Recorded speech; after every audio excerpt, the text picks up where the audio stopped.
Labdien visiem! Man tiešām prieks šeit būt un paldies organizatoriem, ka manis dēļ pārplānojāt visu pasākumu un ielikāt mani pašā nepateicīgākajā laikā, kad visi cilvēki gaida pusdienas. Bet tāpēc vēl jau vairāk mans stāsts nebūs ļoti garš. Es ceru, bet īstenībā es pats tikai pamanīju, ka man ir 25 minūtes. Īstenībā, kā jau Kristīna minēja, nākot uz šejien, es sapratu, un arī paskatoties, kas bija citi runātāji, ir tāda diezgan interesanta situācija, jo, ja mēs runājam par izglītību, tad šeit ir cilvēks, ar ko kopā esmu mācījies. Andris Sprūts ir cilvēks, pie kā es esmu mācījies. Edgars Rinkēvičs, kā bijušo ārlietu ministru, es varētu nosaukt kā cilvēku, no kā es esmu mācījies. Tagad man ir tas uzdevums varbūt jums kaut ko iemācīt, un galu galā jūs būsiet tie, kas mācīs man dēlu. Nu, tā kā samsara, aplis noslēdzies gandrīz vai. Bet arī šī tēma, Eiropas informatīvā telpa un izglītības loma demokrātijā, es domāju, katrai no šīs tēmas divām sadaļām varētu veltīt, ja ne dienu, tad nedēļu, par ko runāt, bet kur viņš man slēdzās? Runājot par informatīvo telpu Eiropā, es tā sākumā aizdomājos, kas tad ir tās lietas, kas pēdējo 10 gadu laikā varbūt mūs ir ietekmējušas un ir vispār ietekmējuši to, kā mēs patērējam informāciju, kā mēs uztveram visapkārt notiekošo. Tās ir lietas, kas mūs tieši skar, kaut vai finanšu krīzes, dažādas viltus ziņas, dezinformācija. Notikumi ārvalstīs liekas, kā man interesē tāds Donalds Trumps, bet Donalds Trumps ar savu skaisto runāšanu pacēla tādas tēmas un dziļos zemūdens akmeņus, ko nevienam pat negribējās vai nu dzirdēt vai klausīties, un rezultātā vienam iepatīkās šis runas stils, otram iepatīkās šis runas stils, pēc kāda laiciņa šeit pat mūsu mājās kāds izmanto šo pašu runas stilu, lai tiktu parlamentā, kur izčākst kā zemūdens akmens un brauc uz siltām zemēm vai atgriežās, kā tagad atkal tiek solīts. Šie notikumi skar mūs, ietekmē mūs, ja ne pašus, tad varbūt kaimiņus, un mums nāks ar to sadzīvot. Un tas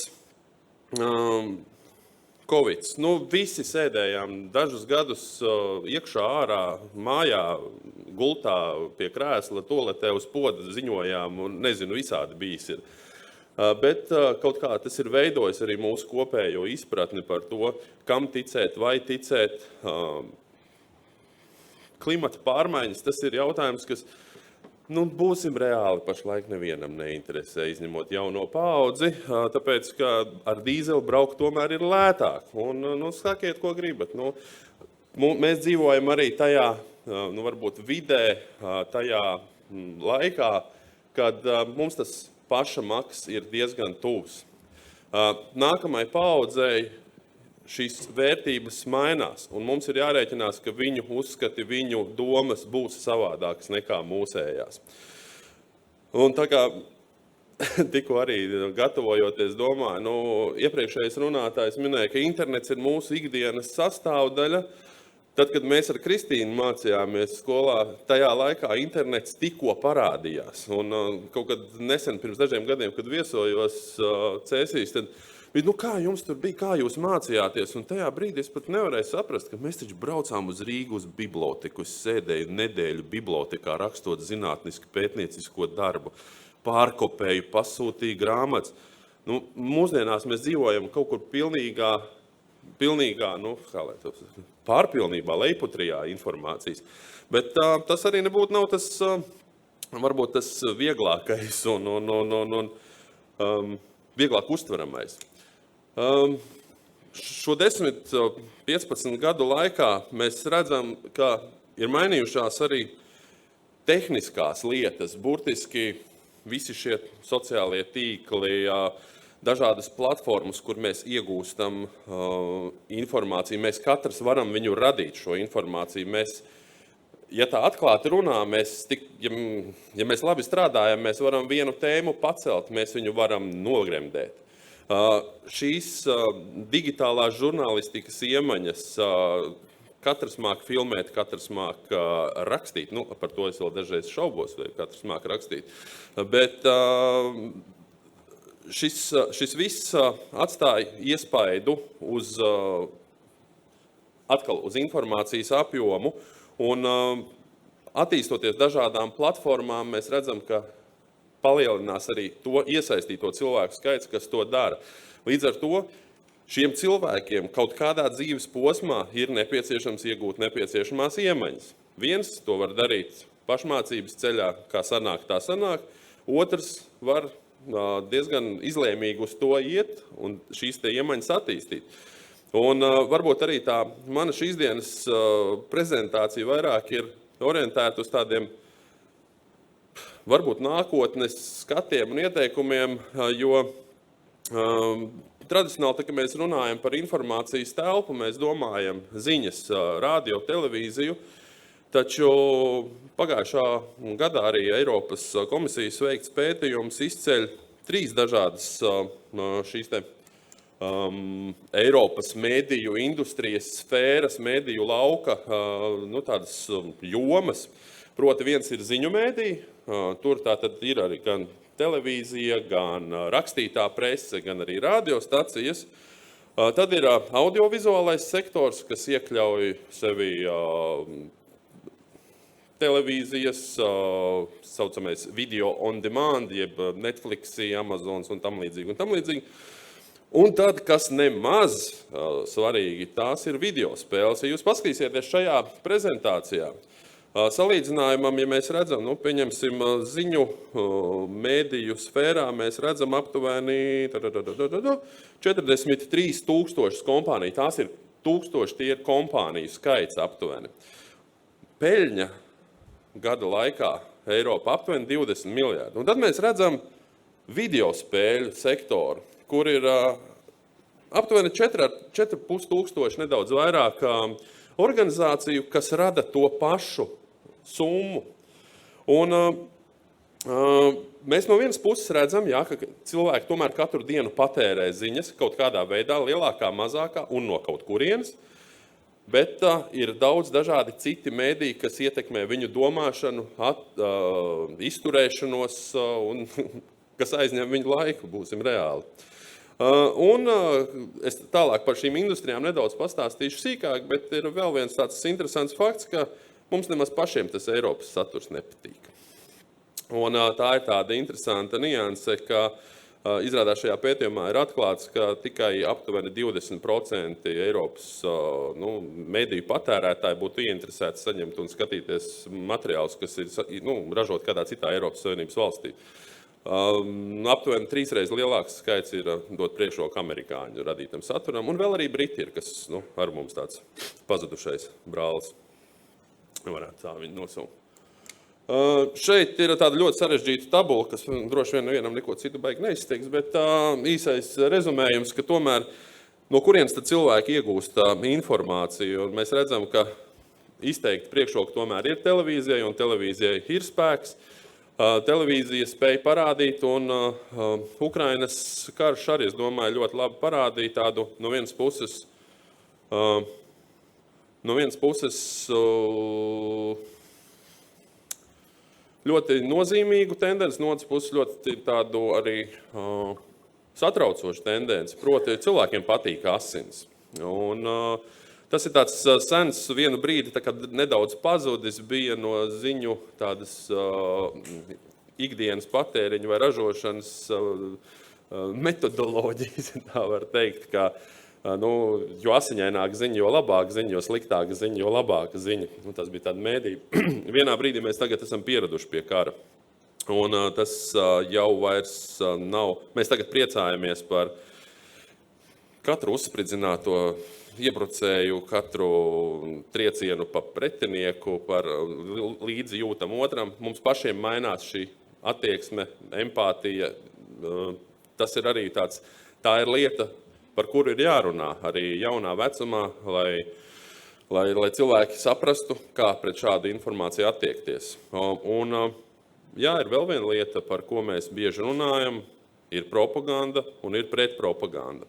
Un bieži vien daudzu valstu medijos ir ļoti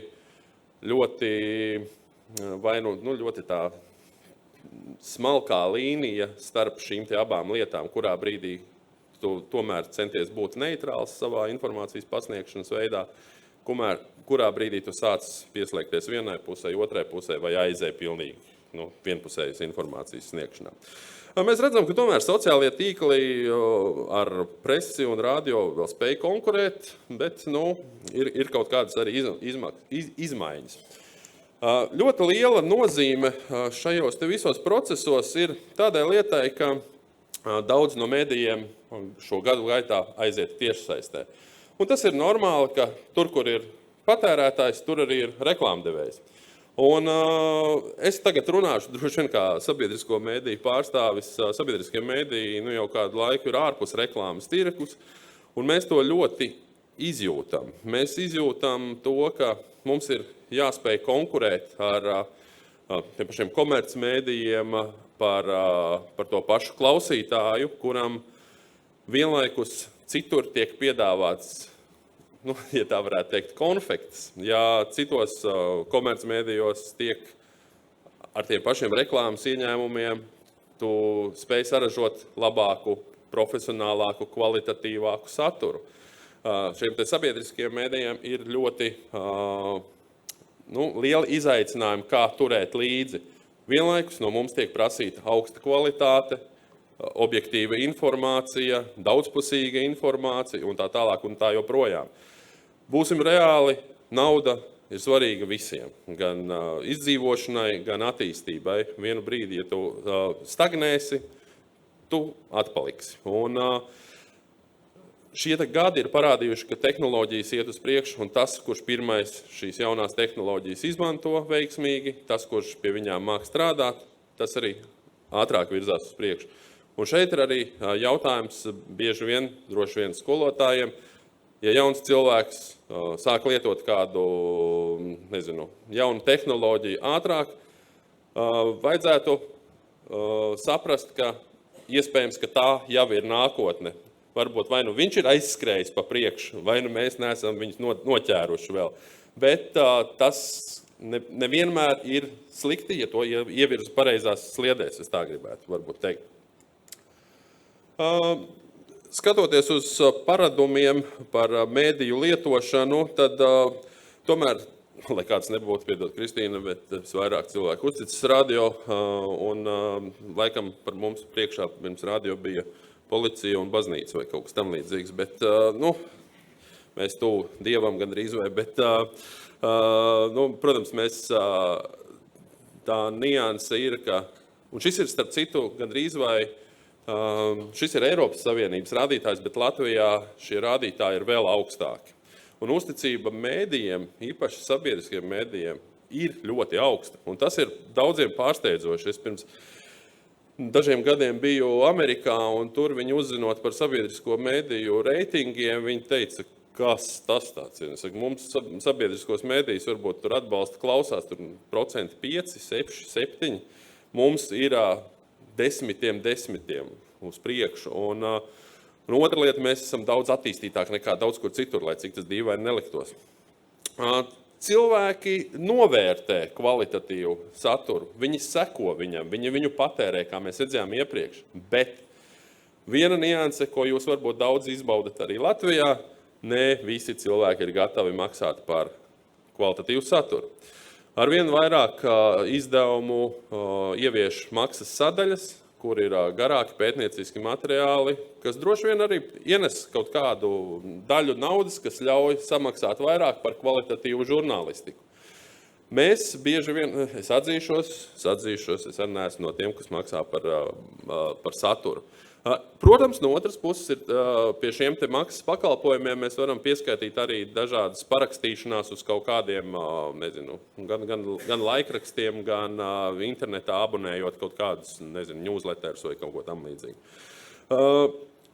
Un arī šīs atšķirības ir ļoti lielas, ja mēs, piemēram, pastīsimies par tādu demokrātijas citadeli, ja mēs sauktu viņu Zviedrijā, šie cilvēki, kas ir gatavi maksāt par maksas saturu, ir aptuveni 40% aptuveni, tad, piemēram, Ungārija, Bulgārija, tur ir tikai nepilni 15%, un šī atšķirība ir ļoti liela. Iespējams, ka bīstamākā daļa, un to, es domāju, pēdējos gados mēs izjūtam jebkurā, gan sabiedriskā dzīvē, gan politiskā dzīvē, ir šie aptuveni 7% iedzīvotāji, kas ziņas vai nu nepatērē, vai apzināti viņas ignorē.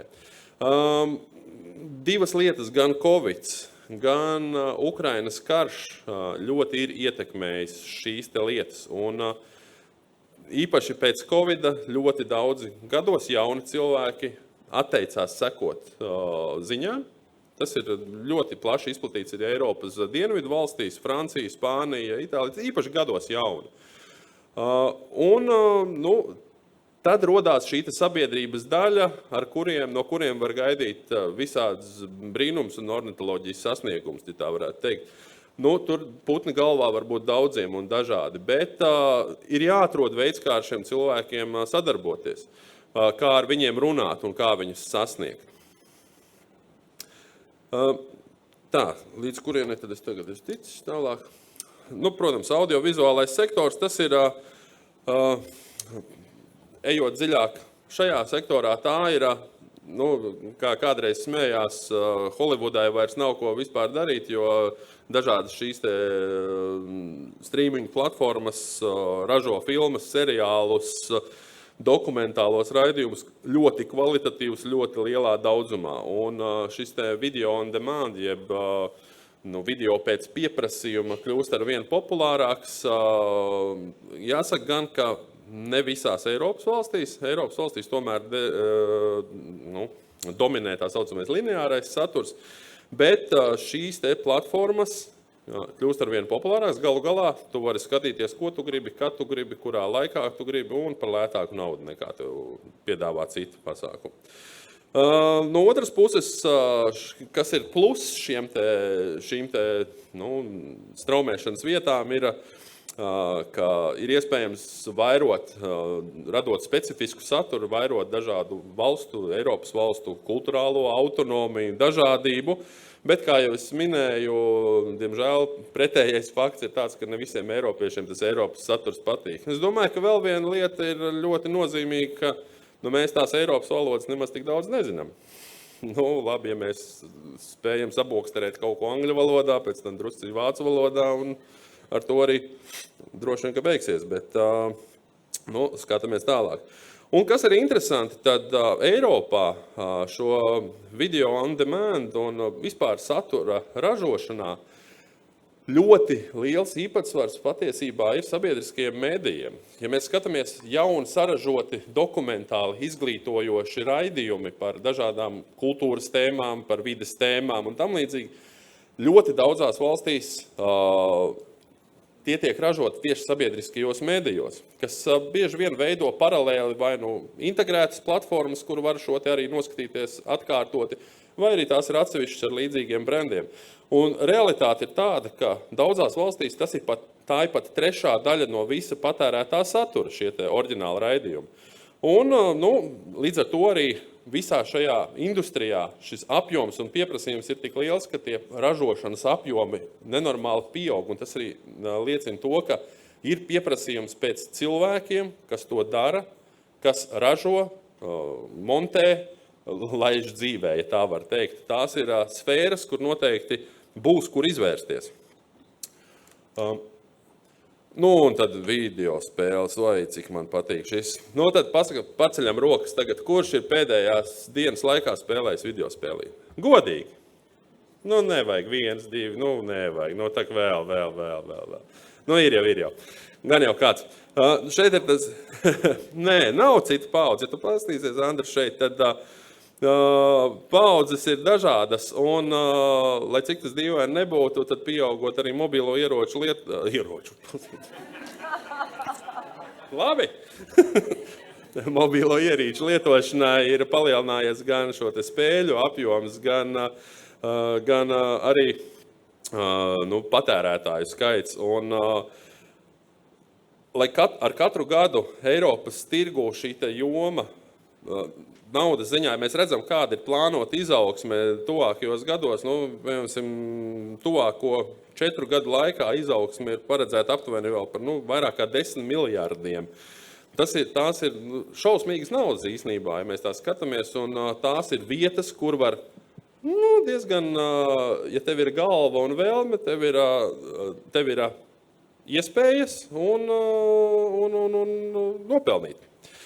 Un šīs tehnoloģijas, ko izstrādā, viņas tiek izmantotas arī citās sfērās un citās jomās. Un atkal, ne visi gameri būs tādi cilvēki, kuri 28 stundas diennaktī sēdēs pie datora.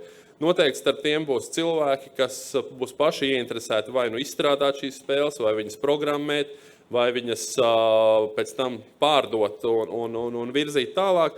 Un atkal, varbūt kāds spēļu cienītājs galu beigās izvēršās par cilvēku, kurš šo te potenciālu var izvirzīt tālāk un attīstīt tālāk. Viens no jautājumiem ir, cik arī jūs skolotāji varbūt pamanat šo un īstajā brīdī pasakat to. Es savulaik neklausījos savos skolotājos, rezultātā mēģināju visu ko citu, nonācu tur, kur viņi man teica. Un tad ir šīs te pavisam ātri izskriešu cauri. Šīs ir lietas, kas man ir pilnīgi svešas, bet tā ir nākotne. Un ar to nākotni saskaramies ne tikai mēs medijos, bet arī citas sfēras, šī tā paplašinātā realitāte, jeb extended reality. Un tur ir dažādas tās apakšsfēras, virtuālā realitāte, paplašinātā, jauktā realitāte un tās realitātes, kas vēl nav izdomāts. Tā kā es teicu, mēs savā laikā nezinājām, kas ir internets, un mēs tagad nezinām, kas būs tās realitātes, kurās iespējams būs nākamās darba vietas. Bet mums ir varbūt jāiedrošina arī cilvēki, ka tā ir joma, kas noteikti attīstīsies, un tur var pievērst uzmanību, uz kurien varbūt koncentrēt savu izglītību. Šis ir vairāk, uz ko tad koncentrējās šie uzņēmumi, bet tas tāds iestrapinājums. Un es domāju, jūsu pēdējo laika lielais draugs, mākslīgais intelekts. Daudz dzirdēts par to, ka skolotājiem nāks cīnīties ar mākslīgā intelekta radītajiem referātiem, mājas darbiem un tam līdzīgi. Un atkal es jau gribētu teikt tā, ka nav tas velns tik melns, kā viņi mālē. Palasot daudzās valstīs, tomēr arī šīs tehnoloģijas tiek izmantotas, lai mācītu cilvēku strādāt un jauniešu strādāt ar nākotnes tehnoloģijām. Un atkal, izmantot mākslīgo intelektu nav varbūt tas slikti, bet skolotāju uzdevums ir iemācīt, kā ir uzrakstīt pareizu atsauci, lai atsauktos uz mākslīgā intelekta radītu intelektuālo īpašumu. Es domāju, Eiropas Savienība pašlaik ļoti asi lauza galvu par to, kam tad šādas intelektuālā īpašuma tiesības mākslīgā intelekta darbības rezultātā pienāks. Bet es arī metu kaunu pie malas, kā saka. Vēl nemetu. Bet tieši par manu darbu, par ziņām, mākslīgais intelekts un dažādas tehnoloģijas reāli palīdz žurnālistiem arī. Tas ir gan palīdz apstrādāt datus, gan palīdz ātrāk ražot materiālus, palīdz tulkot. Mašīnu tulki, kas ir tagad mūsdienās izstrādāt teksta atšifrētāji, tās visas ir tehnoloģijas, kas palīdz strādāt. No vienas puses daudz žurnālisti šeit saskata arī risku, jo vienā brīdī tu vairs nevarēsi saprast, kas tad ir īsta ziņa, kas nav īsta ziņa. Mēs esam redzējuši šos deepfake'us, kas ir tik skaisti uzģenerēta ziņa, ka tu nevari atšķirt, vai tas ir Obama, vai tas ir vai Baidens, vai Putins, kurš to ir teicis. Un kā arī daži eksperti komentē, vienā brīdī mēs tomēr nonāksim pie tā, ka tas cilvēka profesionāli sagatavotais, kvalitatīvais saturs būs tas, pie kā mēs atgriezīsimies, tad, kad mēs vairs nesapratīsim, kas tā ir pa putru. Un tad es metu to visu kaunu pie malas, un tad, kad es jau biju prezentāciju uztaisījis, tad es ievadīju ChatGPT tekstu ar šīs dienas tēmu, kas tad ir Eiropas Savienības informatīvā telpa un izglītības loma tajā. Tātad mēs redzam šie 3 galvenie secinājumi. Tātad ir nozīmīga loma, veidojot sabiedrisko domu. Tad tie esam mēs paši, kas lemjam par lietām, kas stāstām par lietu, kā mēs attiecamies pret lietām, veicinām demokrātiju, runājam par vērtībām, aizstāvam šīs vērtības vai neaizstāvam, un veicinām kulturālo dažādību, pat ja mums nevienmēr viņi patīk. Un tad ir izglītības lomai šajā te visā.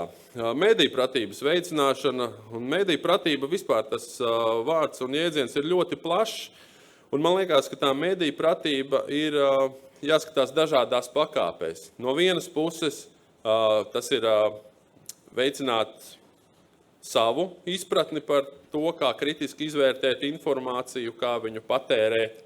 Otrs stāstīt citiem, vai mācīt citiem, kā tas būtu darāms. Un parasti saka, ka šeit ir stāsts par jauniešiem, kas nekritiski izvērtē informāciju. Diemžēl, vismaz manā pieredzē, visnekritiskāk informāciju izvērtē cilvēki, kas ir vecuma kategorijā virs 55, varbūt virs 60. Un iemesls, viņi internetu un interneta ziņu apjoma lietošanu ir iemācījušies salīdzinoši nesen. Man patīk tas teiciens, viņiem liekas, ka viņi māk internetu. Viņi māka ziņas. Un tad bieži vien, es to zinu pat ar savu diezgan dažiem tuviem cilvēkiem, kad dažreiz tur tāda brīnuma nāk laukā, ka labāk būtu to internetu izrāvus laukā viņam. Kultūras izprašana, pilsoniskā iesaiste, patērējot kvalitatīvu informāciju, saprotot viņu, mēs varam arī pieņemt lēmumus par to, vai mēs iesaistamies iekšā tālākās diskusijās, vai mēs iesaistamies politiskās, pilsoniskās aktivitātēs, vai mēs palīdzam, vai mēs esam līdzjūtīgi, vai mēs esam eiropeiski galu galā. Mēs varam radīt cilvēkus, kas būs tie, kas veidos mēdījus nākotnē, un arī tos, kas viņus uzraudzīs un kontrolēs. Mēs varam radīt cilvēkus, kas būs tie, kas veiks pētījumus, kas analizēs to informācijas patēriņu un tam līdzīgi. Digitālā pratība, tā ir arī šī tieši interneta saprašana. Un tad pats beigās kopsavilkums, tātad izglītības un mēdī, tas ir arī no mākslīgais intelekts, tas ir tātad. Izglītība un mēdī Eiropas informatīvā telpā ir savstarpēji cieši savijušies. Izglītība iedrošina individuālas kritikas. Īsāk sakot, es pat smukāk nebūtu pateicis, tiešām. Es tā skatījos, skaisti tomēr uzrakstīts. Atsauci gan neieliku. Kļūdos, arī es kādreiz. Labi, paldies jums visiem, un es ceru, ka es nepārvilku. Minūti pāri. Paldies, Uģi! Paldies.